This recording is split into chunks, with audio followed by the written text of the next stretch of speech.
नमस्कार दोस्तों, 26 जुलाई 2024 को कारगिल विजय दिवस के 25 साल पूरे हो गए हैं। यह वह तारीख है जब कारगिल जंग में भारतीय सेना ने पाकिस्तान को धूल चटाई थी। इस मौके पर कारगिल युद्ध से जुड़ी कई कहानियां सामने आ रही हैं। भारतीय फाइटर पायलट नचिकेता ने उस समय को याद किया जब युद्ध के दौरान उन्हें पाकिस्तान ने बंधक बना लिया था। उन्हें भारत को सौंपने से पहले कई दिनों तक प्रताड़ित किया गया था। करीब 8 दिनों बाद पाकिस्तान ने उन्हें वापस भारत को सौंपा। अब उन्होंने बताया कि उस दौरान उनके साथ क्या क्या हुआ।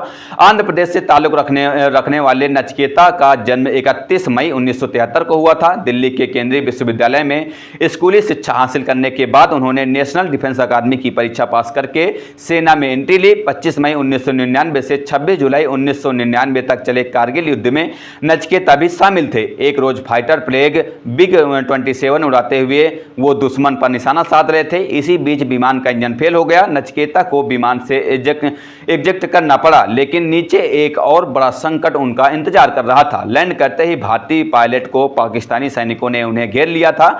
एनडीटीवी से बातचीत में उन्होंने बताया कि उस दिन हमारे साथ 3 अन्य लड़ाकू पायलटों ने श्रीनगर से हवाई उड़ान भरी थी। हमारा लक्ष्य मुंतो ढालो नाम की जगह थी, जो पाकिस्तान लॉजिस्टिक बेस का एक महत्वपूर्ण केंद्र था। हम 4 हवाई जहाज़ों के एक सेट में यात्रा कर रहे थे। हम लोग लगातार रॉकेट से निशाना साध रहे थे।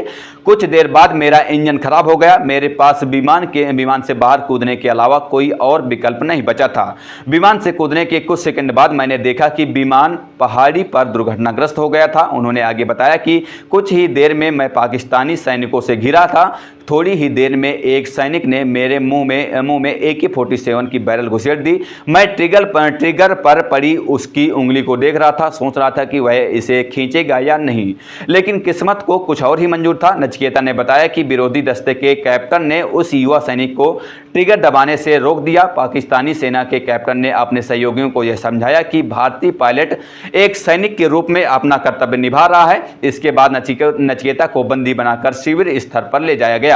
नचिकेता राव ने शिविर में ले जाए जाने के बाद का किस्सा बताया। उन्होंने कहा कि मुझे काफी टॉर्चर किया गया। उन्होंने कहा इंजेक्शन के कारण उनकी पीठ में दर्द हो रहा था और ठंड उनके जूतों से घुस रही थी। लगभग 24 घंटे के बाद एक C-130 विमान आया और मुझे इस्लामाबाद और फिर रावलपिंडी ले गया।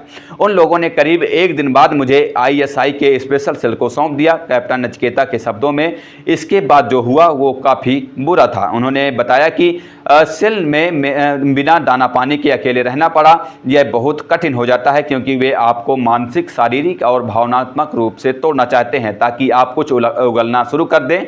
लेकिन मैं फिर से भाग्यशाली रहा क्योंकि इसके बाद 3rd डिग्री टॉर्चर शुरू होना था। अभी तक जो हुआ था उसे यह कहकर बच सकते थे कि मैं सहयोग नहीं कर रहा था, भागने की कोशिश कर रहा था, लेकिन अब जो होता उससे शरीर पर निशान पड़ जाते हैं।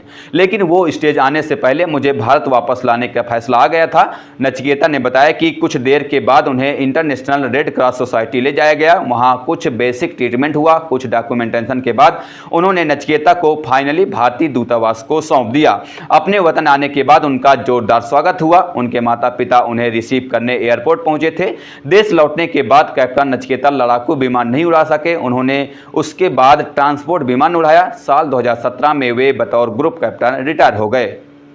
बहरहाल ये कहानी थी एक रिटायर्ड कैप्टन की। फिलहाल इस वीडियो में इतना ही। आगे की जो भी अपडेट होंगी हम आप तक पहुंचाते रहेंगे। फिलहाल चलते हैं, मिलते हैं किसी नई वीडियो के साथ। तब तक के लिए बहुत बहुत धन्यवाद। जय हिंद, जय भारत।